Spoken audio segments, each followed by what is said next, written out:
No dia 31 de julho de 2022, todos os residentes da cidade russa de Zelenogorsk só falavam sobre o desaparecimento de um estudante de 16 anos. Na noite anterior, Maria Yatsenko foi com suas amigas comemorar o dia da cidade, mas depois de discutir com elas, decidiu passear sozinha no parque à noite. E infelizmente, seu passeio não terminou nada bem. Então, se você se interessa por esse tipo de conteúdo, eu peço desde já que deixe aí o seu gostei e se inscreva no meu canal clicando no botão vermelho que tem abaixo escrito inscreva-se, e peço também que ative o sino das notificações, porque assim toda vez que eu enviar um vídeo novo, o YouTube te notifica e você pode vir aqui sempre consumir um conteúdo de qualidade. E caso ele não envie a notificação, me siga lá no meu Instagram, que é esse aqui que aparece na tela, porque lá eu sempre aviso dos vídeos novos. Então, dados os recados, vamos pro caso.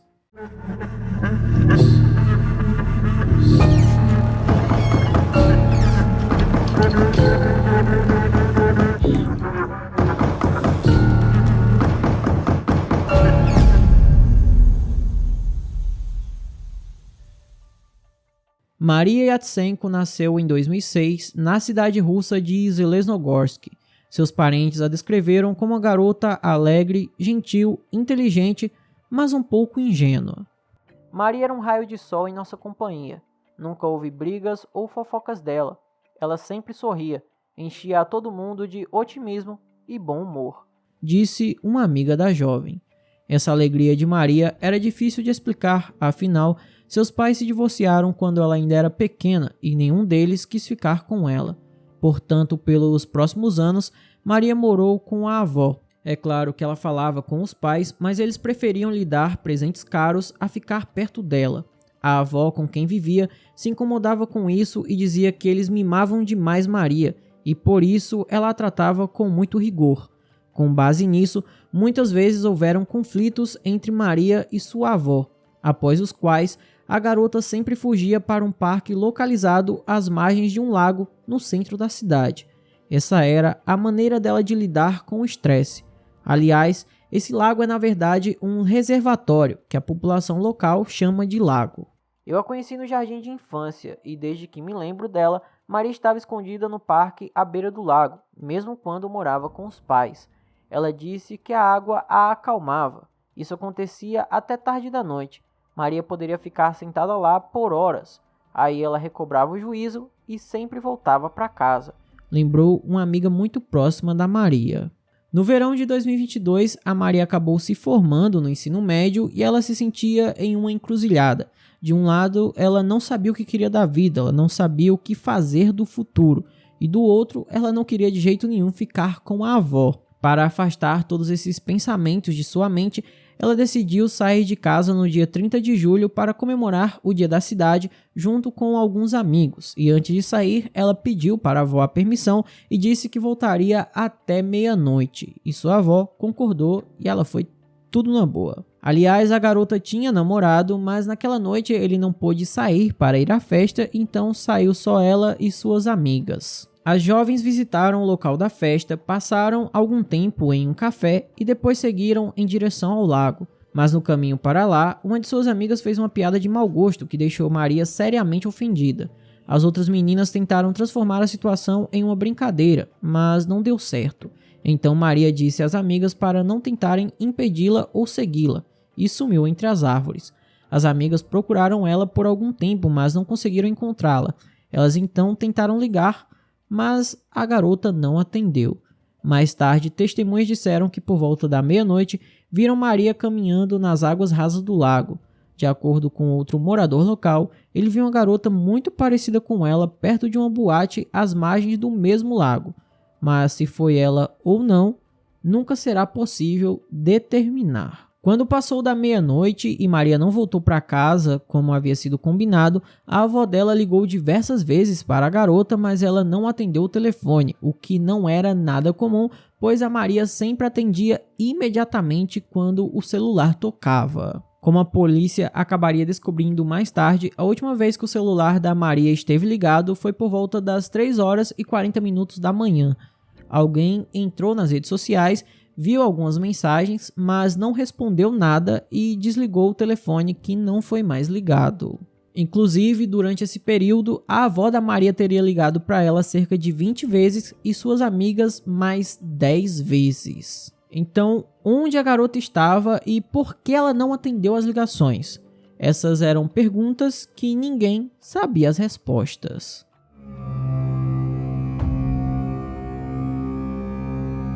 No início da manhã de 31 de julho, a avó de Maria foi a uma delegacia local e denunciou o desaparecimento de sua neta. Os policiais levaram a sério o relato da estudante desaparecida e imediatamente começaram a procurá-la. Nos 3 dias seguintes, mais de 500 pessoas, incluindo voluntários, socorristas e mergulhadores, procuraram por Maria Yatsenko. Eles examinaram cuidadosamente a cidade, o parque, os arredores e o lago, mas não encontraram nenhum vestígio da jovem. Cães farejadores foram usados nas buscas quando os policiais revistaram novamente o parque na noite de 2 de agosto. Um dos cães descobriu uma área de terra recém-cavada e repleta de galhos e folhas. Acontece que uma cova rasa estava escondida embaixo dos entulhos. Segundo o laudo do perito forense, antes de cometer esse terrível crime, o criminoso violou a jovem, deixando assim seus vestígios biológicos, dos quais foi possível isolar uma amostra de DNA. Infelizmente, a amostra coletada não era correspondente a nenhuma que estava no banco de dados da polícia, o que dificultava muito a investigação.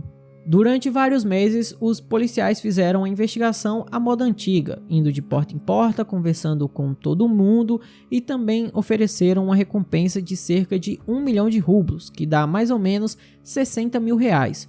Tudo isso para não ter que fazer exames de DNA em larga escala.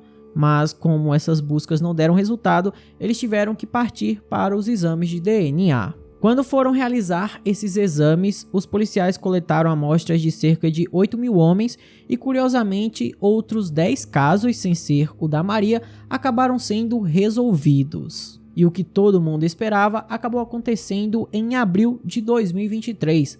Uma das amostras correspondia 100% à coletada do corpo da Maria.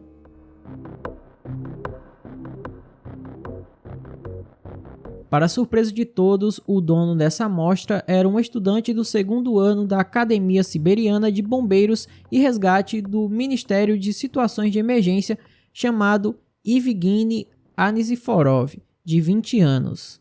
O jovem foi detido no dia 5 de abril de 2023 durante suas aulas na academia. Os alunos e professores que assistiram à cena ficaram chocados. Nenhum deles conseguia acreditar que um jovem quieto, calmo e bem educado fosse capaz de tamanha atrocidade.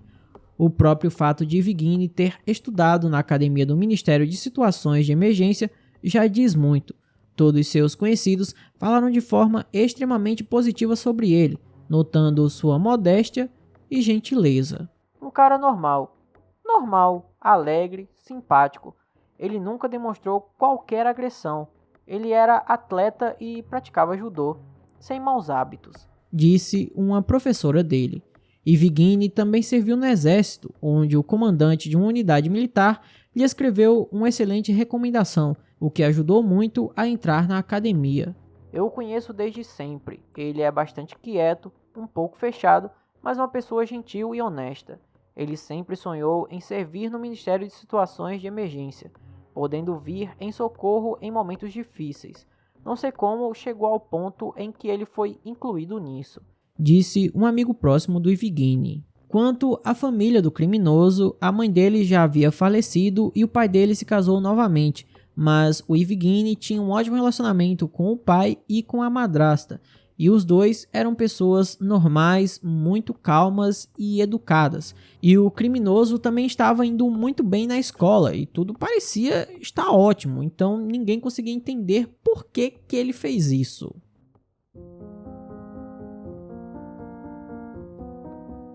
Evgeny havia conhecido uma garota e eles tinham um relacionamento sério, e as coisas pareciam caminhar para um casamento. Porém, sua namorada anterior, com quem ele rompeu no verão de 2022, cerca de 2 semanas antes do crime contra Maria, contou algo alarmante sobre ele. Nos encontramos por um curto período, cerca de 3 a 4 meses. Ele é muito fofo, carinhoso, gentil. Um homem tão bom. mas quando se tratava de intimidade, ele se tornava completamente diferente, de alguma forma selvagem. Eu tinha medo dele nesses momentos, então terminamos. Todos ficaram chocados com as acusações contra Yevgeny, mas depois de revistar o quarto onde ele morava, descobriu-se que a amostra de DNA encontrada na cena do crime não era a única prova contra ele. Em um esconderijo especialmente equipado, o estudante guardava a bolsa de Maria, seu passaporte e outros itens pessoais.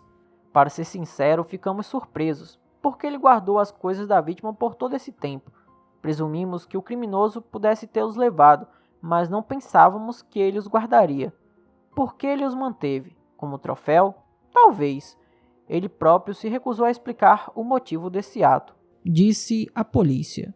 Se alguém ainda tinha dúvida de que ele era de fato o culpado, essa dúvida foi sanada logo em seu primeiro interrogatório, onde o homem confessou tudo.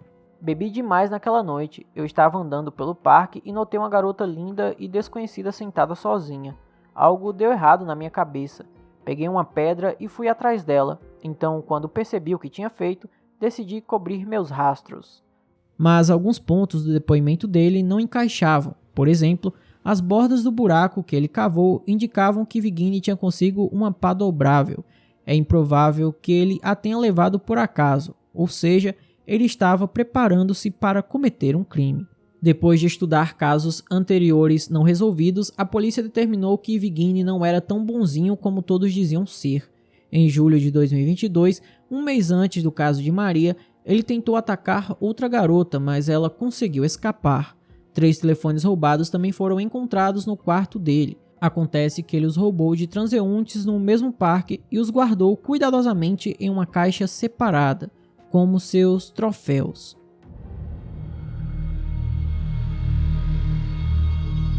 O julgamento do caso Maria Yatsenko começou na primavera de 2024, e quando as pessoas souberam os detalhes do crime de Yevgeny, assim como outros crimes que ele cometeu, todos os seus conhecidos se viraram contra ele. Mas essa reação em relação à sua pessoa não parecia incomodá-lo nem um pouco.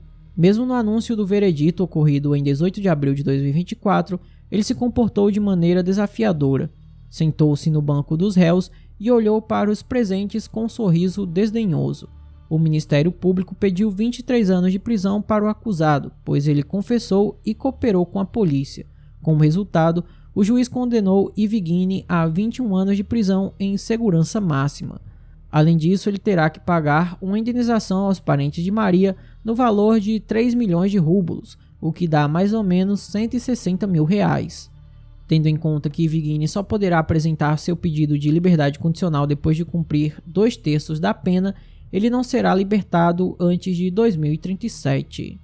Sabíamos de antemão que não lhe dariam prisão perpétua. Bem, isso não é exatamente justo, mas pelo menos não foi menos de 20 anos. Claro, isso não trará minha neta de volta.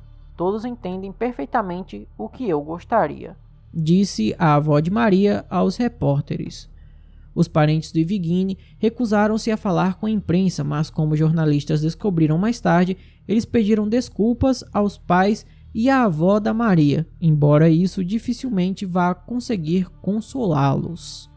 Até porque desculpas não vai trazer a jovem de volta.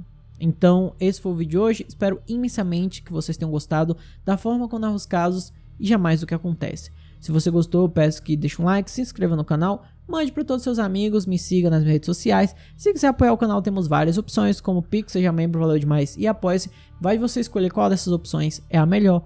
Por hoje é só. Até a próxima e tchau.